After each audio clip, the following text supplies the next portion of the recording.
Harka fuunee akkam jirtu kabajamtoota hordoftoota keenyaa kun Maraan Miidiyaati. Maraan Miidiyaa odeeffannoowwan waqtaa'oo garaagaraa qindeessee kan isin biraan ga'u miidiyaa keessatti. Egaa odeeffannoowwan guyyaa irraa qindeeffannes isin biraan ga'uuf jenna. Odeeffannoowwan guyyaa irraa keessaa leenjisaan garee kubbaa miilaa Ingiliz tokko Iyesuus Kiristoos geggeessaa jireenyaa isa dhugaatii jedhani. Maaliif jedhani? Eenyutu jedhe kan jedhu bal'ina odeeffannoo keenya keessaa argattu. Gama biraatiin ammoo dhaabbanni Neuralink jedhamu chiippii oomishaa ture sammuu namaa keessa kaa'ee jira. Sammuu namaa keessa kaa'uusaa hordofee kiristaanonni golee addunyaa garaagaraa akkasumas namoonni tokko tokko dhimma kanarraa shakkii qaban ibsaa jiru. Shakkiin isaanii maali kan jedhu kan ilaallu ta'a. Waa'een gaa'ela saaltokkee yookaan dhiiraaf dhiiraa dubartiif dubartii ardii Afrikaa irratti bifa addaatiin ilaalamaa jedhan geggeessaan waldaa kaatolikii addunyaa Poop Firaansis maaliif jedhan bifi addaa inni ittiin ilaalamu immoo maali kan jedhus odeeffannoo keenya keessaa argattu.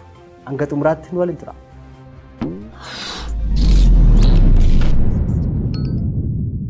Hordoftoota keenya gara odeeffannoo keenya bal'inaan qabannetti darbinaa gara sanatti gaafa darbinu leenjisaan garee kubbaa miilaa Ingiliz tokko Iyesuus Kiristoos geggeessaa jireenyaa isa dhugaatii jedhee jira. Kana kan jedhee leenjisaa garee Liverpool kan ta'an Jurgen Klopp. Jurgen Klopp odeeffannoowwan miidiyaa garaagaraatiif kennaniin eenyummaa amantii isaanii, kiristaanummaa isaanii ifatti dubbatanii jiru. Leenjisaan kun ispoortii biriifiif yaada kennaniin eenyummaa amantii kootii nama na gaafatu hundumaaf an kiristaana ta'uu koo ifatti dubbadhaa yaada jedhu kaasanii jiru. Addunyaa kubbaa miilaa keessatti mo'uunis mo'amuunis milkaa'uunis milkaa'uu dhabuunis waanuma jirudha. An milkaa'uu koo duwwaa osoo hin taane warri kaan milkaa'uun isaanis na gammachiisaatu jedhanis dhagaamanii jiru. Egaa waa'ee Yesuus Kiristoos yeroo gaafataman gaafa dubbatan inni cubbuu nama hundumaatiif jedhee fannoo irratti kan ol ba'e. Achirrattis immoo du'ee awwaalamee du'aa kan ka'e cubbuu nama hundumaarraa kan fuudhedha jedheeti dubbatee jira. Egaa kana gochuu keessatti seenaa keessatti namni kamiyyuu seenaa hojjechuu hin dandeenye hojjetee jira.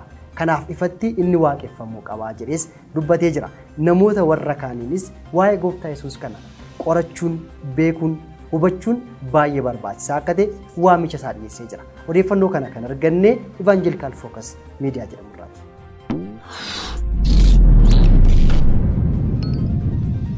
Odeeffannoo keenya itti aanuun ammoo dhaabbanni Neuralink jedhamu chiippota garaagaraa oomishaa ture sammuu namaa keessa kaa'uudhaan milkaa'uu isaa ibsee jira. Kanaan wal qabatee kiristaanonni golee addunyaa garaagaraa keessa jiran akkasumas immoo namoonni tokko tokko dhimma kanarraa shakkii qaban kaasanii jiru.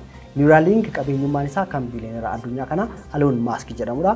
Turtii yeroo dheeraadhaafis dhimma kana yookaan chiippota garaagaraa oomishee bineensota irratti yaalii geggeessaa akka ture dubbatama. Yeroo ammaa kana garuu guutummaatti chiippii oomishee sammuu namaa keessa milkaa'inaan kaa'ee akka jiru ibsee jira. Egaa chiipponni kun kan isaan gargaaran dhalli namaa meeshaalee elektirooniksii of harkaa qaban kan akka bilbilaa, kan akka kompiitaraa otoo harkaan ittiin bu'iin itti gargaaramuu akka isaan danda'an keessumaa immoo namootni qaama miidhamtoota ta'an dhimma kanatti yookaan immoo chiippota kanatti akka isaan gargaaraman himamee jira. Gama biraatiin immoo chiipponni sammuu namaa keessa ta'an kun rakkoowwan garaagaraa qabaachuu akka isaan danda'anis namoonni tokko tokko ibsa isaanii kennaa jiru jechuudha. Kanaan wal qabatee gaazexeessituun teekinooloojii BBC Shoon Maakii Kaalaam jedhamtu wal'aansi baqaqsanii yaaluu yoomiyyuu balaa fidee dhufu qabaa jetteetti. Kana duras bineensonni 1000 ta'an yaaliin chiippota kana sammuu isaanii keessa kaa'uudhaan yaaliin geggeeffamaa tureen lubbuun isaanii akka darbee jiru dubbatti. Kanaafuu yeroo dheeraa keessa adeemsa keessa wantoonni sammuu ofii keessa kaayan kun miidhaa fayyaa kan biraallee qabaachuu akka isaan danda'an dubbatti. Kana malees ogeessi teekinooloojii Maal Filiicher jedhamu miidiyaa Premier Christian News jedhetti akka himetti chiippiin kun namummaa fi maashinummaa gidduutti joonjii yookaan bilariitii akka uumuu danda'us dubbatee jira. Teekinooloojiin yeroo hundumaa dhimma tokkoof yookaan rakkoo tokko furuuf hojjetama. Haa ta'u malee yeroo booddee namoonni dhimma garaagaraa furuusan itti gargaaramantu argama. Kunis eeyyama malee ta'a jedha. Kun immoo sirrii akka hin taanes dubbatee jira. Bilbilli moobaayilaa fi kompiitaroonni nuti gargaaramnu sammuu keenyaan alatti waan itti gargaaramnuuf yeroo barbaannetti bannee yeroo barbaannetti immoo cufnee waan itti gargaaramnuuf dhiibbaa tokko iyyuu hin qabu. Garuu wanti sammuu keessa kaa'amu kun yaadni namaa hatamuu akkasumas immoo gara hin barbaannetti illee harkifamuu carraa uumuu danda'a yaada jedhu kaasee jira. Kanaan wal qabatee Filiicher faarsaa 24 lakkoofsa tokko irra ergaa jirus dubbatee jira. Ergaan kun akkas jedha. Lafichi wanti laficha guutes hundinuu kan Waaqayyooti. Biyyi lafaa fi warri isa keessa jiraatanis kan isaatii jedha. Kanaan wal qabsiisee Filiicher akka dubbatutti waldaan kiristaanaa dhimmuma mooraa keessaa, dhimmuma amantootaa, dhimmuma waldaa kiristaanaa qofa osoo hin taane dhimma addunyaa guutuu ishee ilaallata. Biyya lafaarra kan teessu waldaan kiristaanaa ifa biyya lafaa isa ta'e Kiristoosiin labsuuf amma jirtutti namoonni biyya lafaa yeroo isaan wanta garaagaraatiin miidhaman teessee ilaaluu hin qabdu. Kanaaf harka baaftee dubbachuu qabdi yaada jedhus dubbatee jira.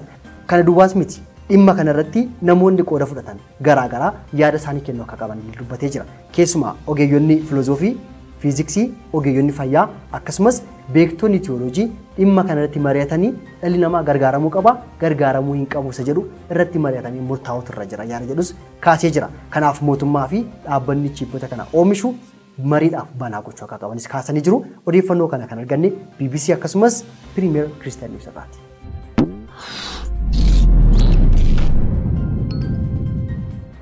Hordoftoota keenya odeeffannoo keessatti nutti kan dabalu ta'a. Odeeffannoo kanaan immoo dhimma gaa'ela saaltokkee kan kaasnu ta'a.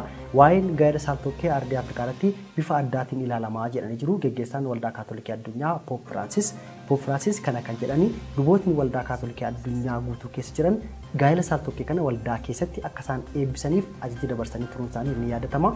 Haa ta'u malee ajajni isaan dabarsan kun addunyaa guutuutti mormii guddaadhaan isaan mudatee jira jechuudha. Keessumaa immoo ardii Afrikaa keessatti waldootiin kaatolikii ardii Afrikaa jiran mormii guddaa irratti dhageessanii jiru. Kanaan wal qabatee isaanis gaazexaa biyya Xaaliyaanii La Stampa jedhamu tokko waliin turtii taasisaniini ardiin Afrikaa bifa addaatiin ilaalamaa jedhanii jiru. Gaaffii fi deebii gaazexaa kana waliin taasisan keessatti gareen dhimma kanaan mormu murna yaada xinnaa qabanidha jechuun dubbatanii jiru. Afrikaanotni immoo aadaa isaaniif barsiifata isaanii wajjin waan hin deemneef sodomummaa jibbu addeeffatanis haraarama tokko malee tarkaanfii fudhatu yaada jedhus kaasanii jiru jechuudha.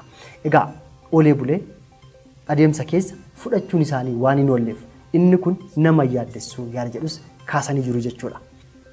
Gama biraatiin immoo odeeffannoo religionnews.com jedhamuuf yaada kennaniin Poop Firaansis akka dubbatanitti dhalli namaa hundumtuu cubbamaadha jedhan.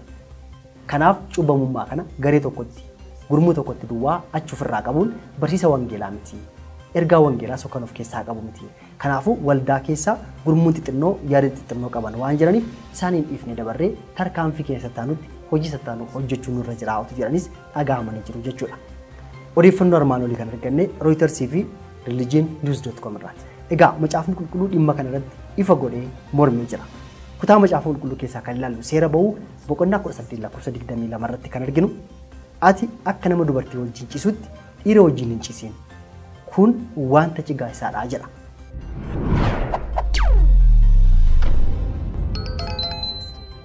Egaan kabajamtoota hordoftoota keenya odeeffannoon guyyaa irraa qindeeffannee isin biraan ga'uuf abballe kanan gammaatti hordofaa turtan.